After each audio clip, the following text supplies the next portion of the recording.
everyone. It's truly a pleasure to welcome you all to these sessions of our summer course program. My name is Siti Nuraini Hidayah, and you can call me Iin. And I'm honored to be your speaker for these sessions. In these sessions, we are going to talk about understanding blockchain from concept to implementation. Before we start with the concept, I want you all to imagine a world where you can trust a system without even knowing the people behind it. That's the promise of blockchain. So, what exactly blockchain? Blockchain is a digital ledger or a database that is not stored in one place but distributed across many computers. Every record inside this ledger is transparent, secure, and once written, it can't be changed or erased. It's shared among participants, making it highly resistant to tampering. It's like writing with permanent ink and thousands of notebooks at the same time. Everyone has a copy, but no one can secretly change it. Now, why do we even need blockchains? Because the old systems we rely on are no longer reliable. In many cases, trust depends on third parties. We need human intermediaries like banks or notaries to verify transactions. This slows things down and adds extra costs. Centralized databases are also vulnerable to fraud or hacking. If one server is compromised, the entire system can be at risk. And then there's inefficiency. For example, cross-border payments can take days just to reconcile records between different institutions. On top of that, many systems suffer from limited transparency.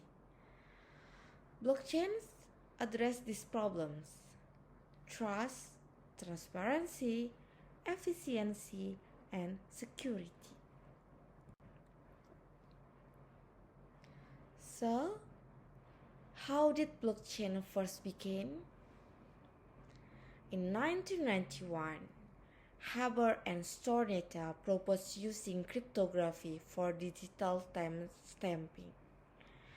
In 2008, Satoshi Nakamoto published the Bitcoin white paper during the financial crisis, introducing a decentralized digital currency. In 2009, the first Bitcoin called Genesis block was mined. In 2015, Ethereum launched, introducing smart contracts and decentralized applications. Since then, blockchain has expanded beyond cryptocurrency into healthcare, government, real estate, and supply chains. What makes blockchain unique? There are three key characteristics. First, decentralization. Unlike banks or traditional institutions, where one central authority controls the system, blockchain has no single leader. The decisions are made collectively by the network. It's like a group of projects where everyone has the same power. No one can take over. Second, transparency. Every transaction is visible to all participants. It's like a glass box.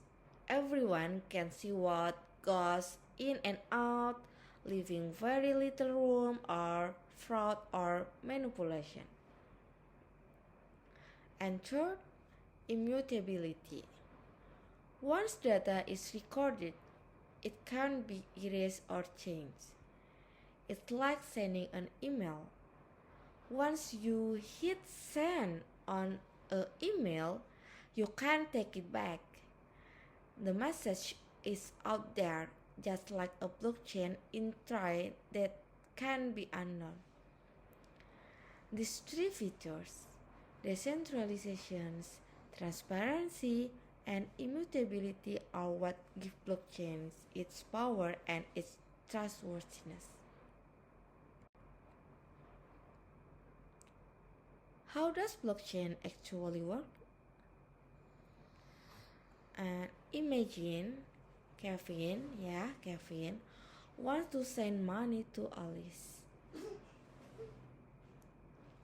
First, his transaction is created digitally and encrypted using cryptography. Next, the transaction is sent to a network of computers called nodes. This node verifies the details.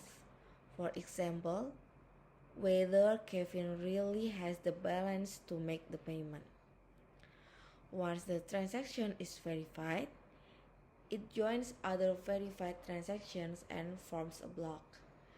Using a consensus mechanism, the network agrees on which block is valid, and only that block is added to the chain.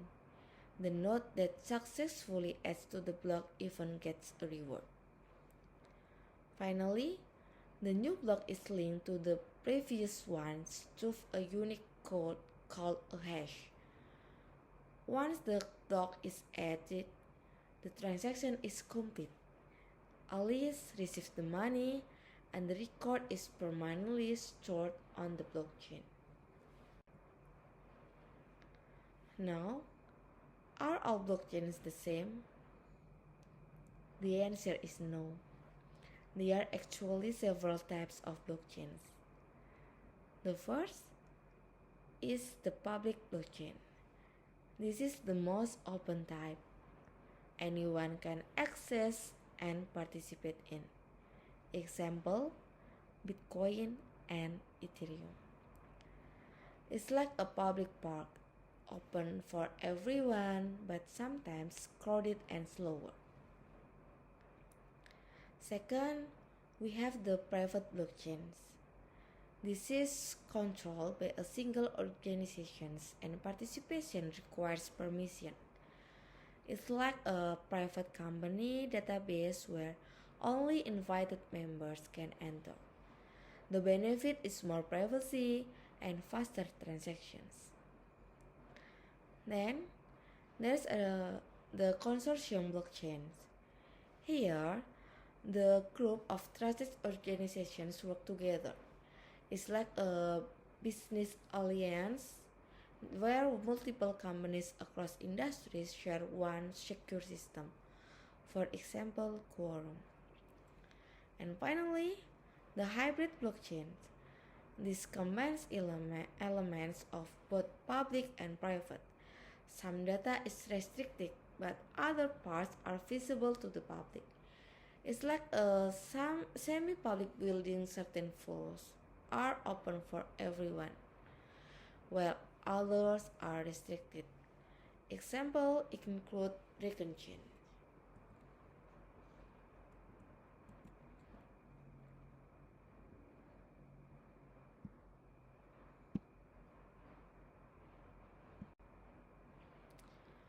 What's the benefit of adopting blockchains?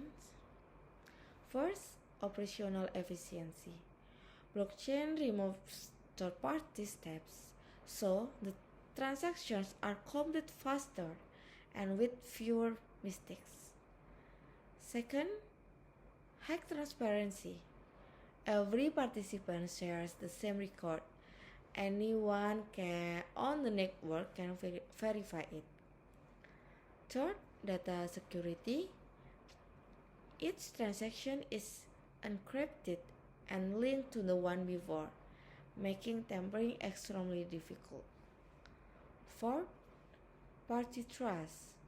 Verification is built into the system itself, allowing parties who may never meet face to face still rely on the results. Fifth, improve accuracy. Without manual reconciliations by humans, errors are drastically reduced and data remains consistent. And finally, open and verifiable. Blockchain networks can be open for everyone to join or audit, and every piece data can be checked by the community.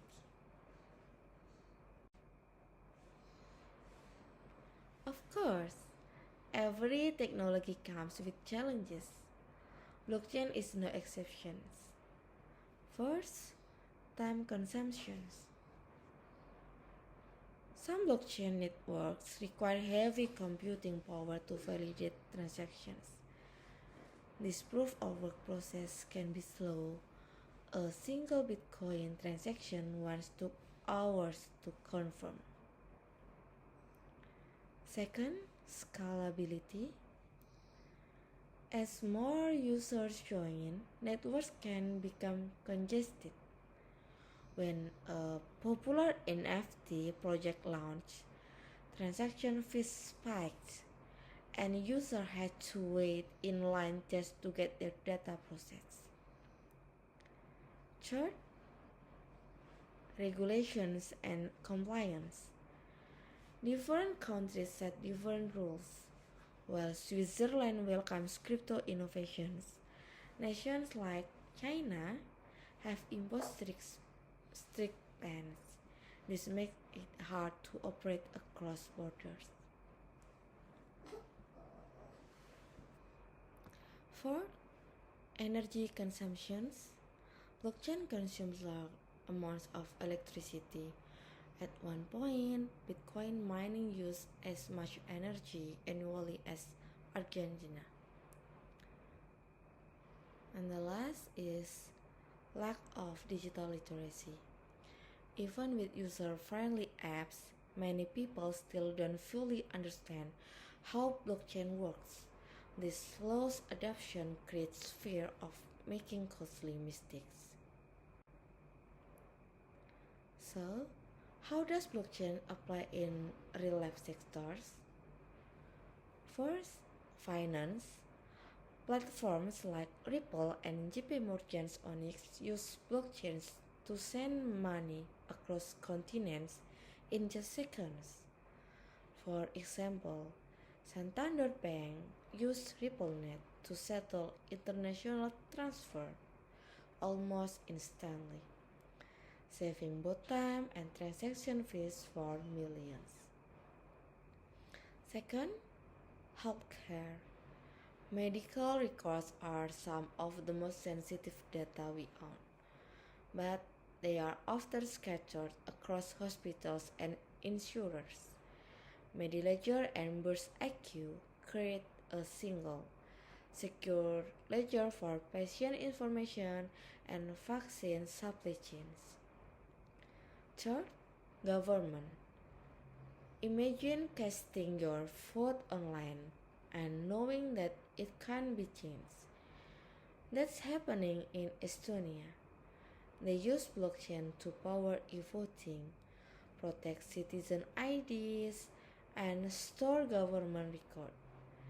Every change is time-stamped and visible, making fraud nearly impossible and building trust. Fourth, supply chains. Walmart with the IBM Food Trust can now track the journey of a single mango from a farm to store shelf in just 2.2 seconds, a process that used to take nearly a week. Other than that, Luxury brands like Louis Vuitton also use blockchains to verify the authenticity of handbags, protecting customers from counterfeits. The last one, property and real estate. Buying or selling property is often slow and expensive. It requires lawyers to verify titles and transfers ownership. But now, platforms like Probi use smart contracts to automate the entire transaction. Once buyer and sellers agree on terms, the contract executes itself, recording immutable property deeds. In conclusion, blockchain is more than just a technology. It provides a new way to build trust without intermediaries, ensures transparency through verifiable transactions, and enhances efficiency in various sectors. From finance to healthcare, government to real estate, blockchain is reshaping how we manage data and interactions. As adoption grows, it will continue to influence not only industries but also the way society organizes trust in the digital era.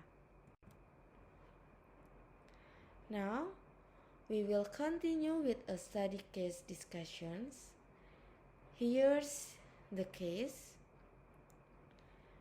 Estonia has pioneered blockchain-based e-voting to enhance democratic trust and security. What are the possible benefits and vulnerabilities of implementing blockchain in voting system in other countries? I would like you to carefully analyze this case.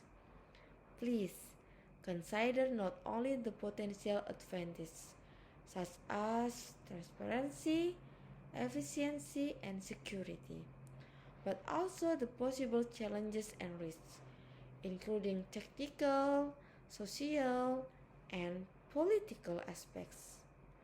Remember, there is no single right or wrong answer here. The goal is to critically evaluate both sides of the issue and provide well-reasoned arguments. Okay,